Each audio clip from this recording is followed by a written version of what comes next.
झूठिया बदमाशा, ये मेरी गैर मौजूदगी जी तू बाबे फत्तू ने कुछ नीवी गल की थी कि मैं से चाकू ने तेरी आंदर आबाद कर दिया था। अस्सलाम वालेकुम दोस्तों मैं हूं सईद खान न्याजी। दोस्तों, फिल्म स्टार यूसुफ खान और मैडम नूर जहां के दरमियान काफ़ी ज़्यादा अखबारात में ख़बरें गर्दिश करती रही कि मैडम नूर जहां और यूसुफ खान ने शादी कर ली थी। काफ़ी ज़्यादा स्कैंडल भी बने, लेकिन आज तक इस बात को सही तस्दीक नहीं हो सकी कि क्या वाकई उनकी शादी हो गई थी। दोस्तों, ये सारी हकीकत से मैं पर्दा उठाने लगा हूँ। आप मेरा चैनल फिल्मी लोग सब्सक्राइब कर लें, घंटी के निशान को भी दबा दें ताकि इस जैसी मालूमाती वीडियो की जो नोटिफिकेशन हैं ये आप तक पहुंचती रहें। हाँ दोस्तों, मलका तरन्नुम नूर जान और फिल्म इंडस्ट्री के लेजेंड अदाकार यूसुफ खान, आज मैं इनके बारे में बताने लगा हूँ। एक हकीकत से मैं पर्दा उठाऊंगा कि क्या वाकई इन दोनों की शादी हो गई थी। तो आपने मेरी वीडियो के साथ जुड़े रहना है। दोस्तों, मलका तरन्नुम नूर जान ने सबसे पहले शौकत हुसैन रिजवी साहब से शादी की थी, जो कि शाहनूर स्टूडियो के मालिक थे और बड़ी एक बारोब और बाअसर शख्सियत थे फिल्मी हलकों के हवाले से। और मैडम नूर जान भी एक ताकतवर सहारे की तलाश में थी, तो इनकी शादी हो गई। लेकिन बाद में ये शादी भी एक तलाक की सूरत में इसका अंजाम निकला और मैडम नूर जहां जो थी ये फिल्मी हलकों में और मौसीकी के हलकों में एक तनहा औरत और अकेली औरत रह गई। तो दोस्तों, फिल्म स्टार यूसुफ खान ने 3 शादियां की थी, जिनकी तफसील मैं आपको अगले वीडियोस में बताऊंगा। तो मलका तरन्नुम नूर जान जो थी वो एक पावरफुल सहारे की तलाश में थी और वो हालांकि वो थी औरत, लेकिन उसके बावजूद वो एक मर्दों जैसी ज़िंदगी गुजारना चाहती थी, लेकिन वो नाकाम जा रही थी क्योंकि उन्हें एक मर्द की तलाश थी, एक हिम्मत वाले और बहादुर मर्द की तलाश थी।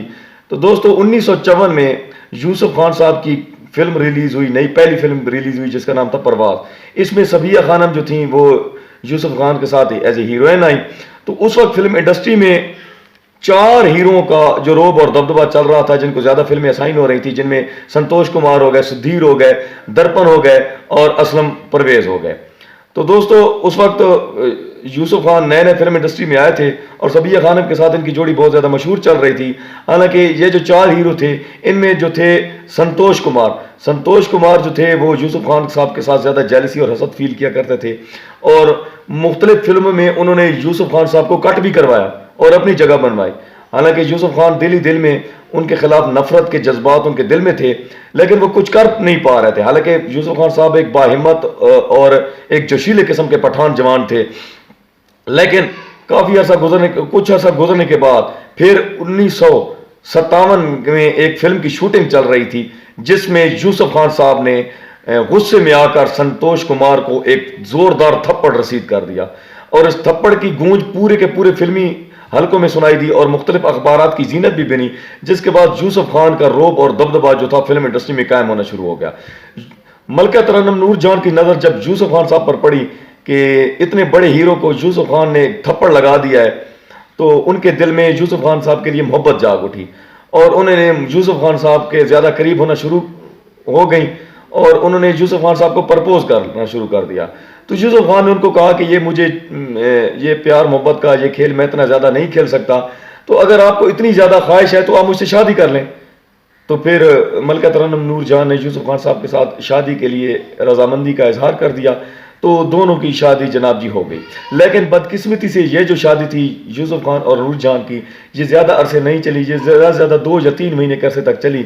तो इसकी बड़ी वजह क्या थी दोस्तों, आपने वीडियो के साथ जुड़े रहना है कि ये क्यों तलाक हो गई यूसुफ खान और मलका तरन्नुम नूर जान के दरमियान। तो दोस्तों, वजह यह है कि यूसुफ खान साहब को कबूतरों के साथ बेपनाह मोहब्बत था। जुनून की हद तक यूसुफ खान साहब जो थे वो कबूतरों के साथ इश्क किया करते थे। पार्टीशन के बाद यूसुफ खान साहब नायाब कबूतर जो थे वो अपने इलाके में ले आए, कसूर में ले आए और कसूर में उन्होंने कबूतरों की परवरिश की। फिर लाहौर में भी उन्होंने काफ़ी ज़्यादा कबूतर पाल रखे थे, लाहौर के घरों में भी। तो अक्सर यूसुफ खान साहब के जो फैंस होते थे, जो बड़े जो उनके जिन लोगों के बड़े बड़े लोगों के साथ उनके ताल्लुकात वाबस्ता होते थे, वो यूसुफ खान साहब के पास आया करते थे और इन कबूतरों को एज ए तोहफे के तौर पर वो ले जाया करते थे। और यूसुफ खान साहब के कबूतरों की धात अरब में भी बैठ चुकी थी, इतने नायाब कबूतर थे और यूसुफ खान साहब उनके ऊपर लाखों सरमाया खर्चे थे, अपनी जान छिड़कते थे। तो मलका तरन्नुम नूर जान जब यूसुफ खान साहब के पास रही, और शादी से पहले दोस्तों मैं एक बात बताऊं कि यूसुफ खान साहब ने शर्त रखी थी मैडम नूरजहां के साथ कि आप मेरे आबाई घर इस्लामपुरा में आकर रहेंगी, मैं आपकी लाहौर वाली कोठियों में नहीं रहूंगा। तो मैडम नूरजहां ने यह रजामंदी इख्तियार की थी और मैडम नूरजहां जो थी वो इस्लामपुरा में यानी कसूर में इस्लामपुरा में वो यूसुफ खान साहब के साथ ही रही थी। तो एक दफ़ा ऐसा हुआ कि यूसुफ खान साहब जब भी आते थे वो अपने कबूतरों के साथ ज़्यादा वक्त देते थे, नूरजहां को बहुत कम टाइम दिया करते थे। तो एक दफ़ा नूरजहां ने उनको शिकायत कर दी कि आप ज़्यादातर वक्त अपने कबूतरों के पास गुजारते हैं, आप मेरे साथ वक्त नहीं गुजारते, हालांकि मैं आपकी बीवी हूँ।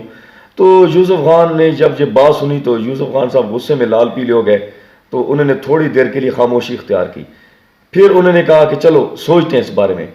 तो अगली सुबह जैसे ही मलका तरन्नुम नूरजहां की आंख खुली और उन्होंने घर की खिड़की से बाहर नीचे गेट की तरफ रोड की तरफ झांका तो क्या देखते हैं कि बड़ा सा ट्रक है जिसमें यूसुफ खान साहब उनका सामान लोड करवा रहे हैं और खुद कबूतरों के पास खड़े होकर अपना वक्त बिता रहे हैं।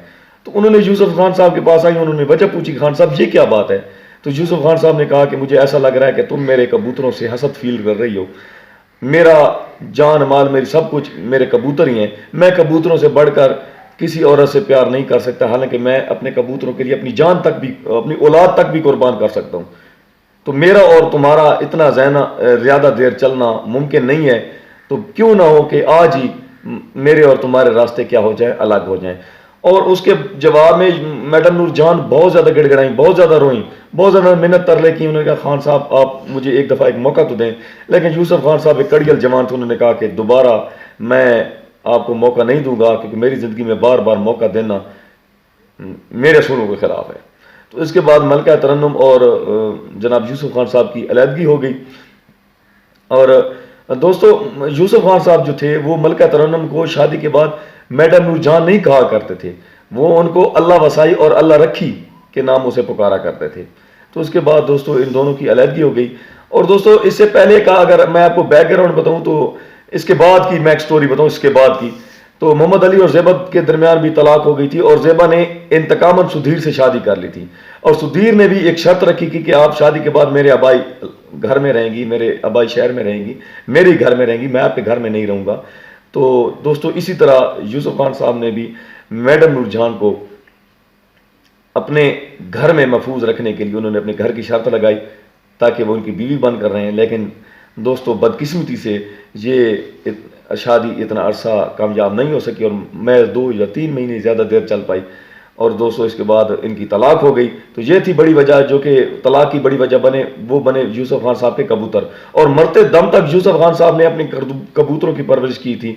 हालांकि यूसुफ खान साहब ने ये जो कबूतर रखे हुए थे ये इतने पालतू कबूतर थे कि जिनके घर में, इनके बेड में, इसके कमरे में भी आ जाया करते थे, यूसुफ खान साहब के कंधे पर भी बैठ जाया करते थे। और यूसुफ खान साहब को इन कबूतरों से बहुत ज़्यादा उन्स था, बहुत ज़्यादा मोहब्बत थी, बहुत ज़्यादा लगाव था, जिसकी वजह से यूसुफ खान साहब ने अपनी बीवी तक को इन कबूतरों के ऊपर कुर्बान कर दिया।